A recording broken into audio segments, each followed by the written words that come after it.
வணக்கம். Harris academy சுட்டன் சமூகத்தோட இந்த சம்மர் ஸ்பெஷல் அப்டேட்ஸை பார்க்க ரெடியா?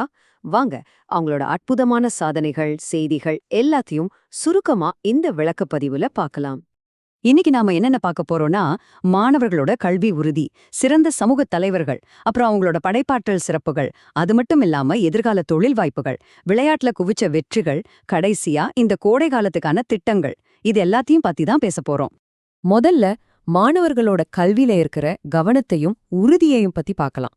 இங்க ரொம்ப சுவாரஸ்யமான விஷயம் என்னன்னா, திரு பெரி அவர்கள் நம்ம பள்ளி சமுதாயத்தோட விடாமுயற்சிய ரொம்ப அழகா சொல்லியிருக்காரு.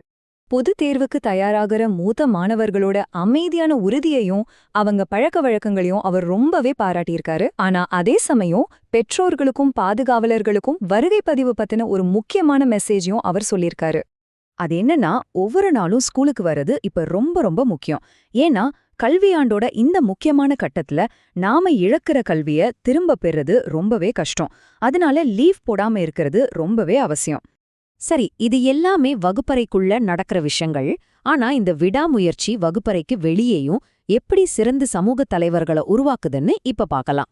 உதாரணத்துக்கு, தலைமை பண்புக்காக ஜாக் பெட்ஸே விருது வாங்கின அருத்ரிகா, ஜோஷுவா மாதிரியான மாணவர்களை நம்ம கண்டிப்பா பாராட்டணும். குறிப்பா ஜோஷுவா 3 வருஷ கேப்புக்கு அப்புறம் ரக்பி விளையாட்டுக்கு திரும்பி ஃப்ராங்க் லேக் விருதையும் தன் அணிக்காக 300 பவுண்டுகள் தொகையும் ஜெயிச்சிருக்காருன்னா சும்மாவா? அர்ப்பணிப்புன்னா என்னன்னு 8ஆம் வகுப்பு படிக்கிற ஆருஷ் கிட்ட இருந்து தாங்க கத்துக்கணும்.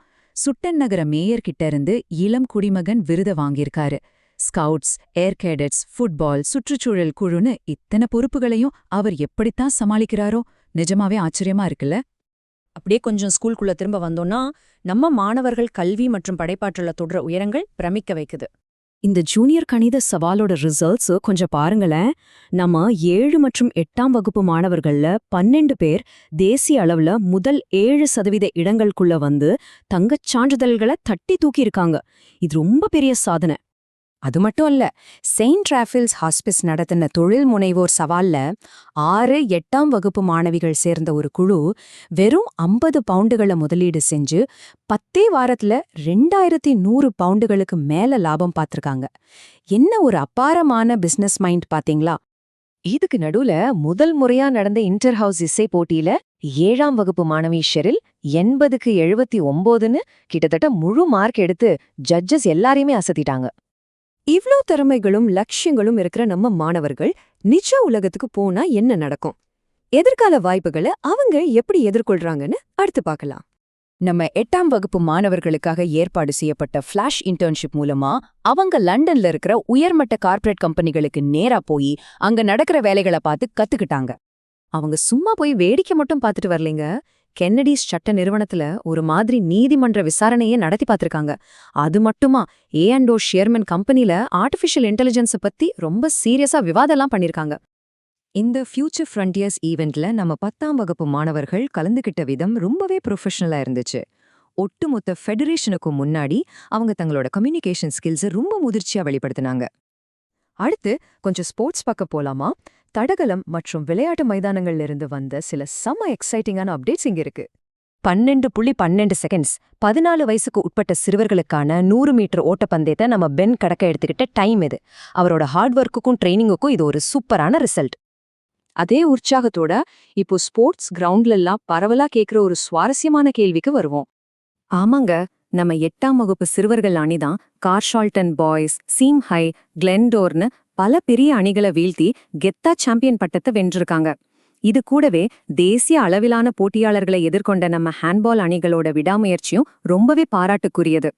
இவ்வளவு சாதனைகளுக்கு பிறகு இந்த கல்வியாண்ட நாம முடிக்க போறோம். அடுத்து வர கோடை காலத்துல என்னென்ன ஸ்பெஷல்னு தெரிஞ்சுக்கலாமா? ரொம்ப பிஸியான ஒரு சம்மர் நமக்காக காத்துட்டு இருக்கு.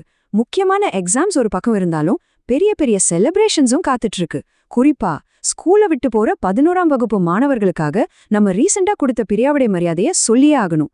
அவங்க ஸ்கூலை விட்டு போகும்போது பள்ளி மாணவர்கள், ஆசிரியர்கள் எல்லாரும் நுழைவாயில்ல வரிசையா நின்னு கை தட்டி வழி அனுப்புனதை பாக்குறப்போ ஹாரிஸ் அகாடமி ஸ்டூடெண்ட் எவ்வளவு ஒரு அன்பான நெருக்கமான சமூகம்னு நமக்கு புரியுது. சரிங்க, இந்த விளக்க பதிவோட முடிவுக்கு நாம வந்துட்டோம். போறதுக்கு முன்னாடி உங்ககிட்ட ஒரு கேள்வி.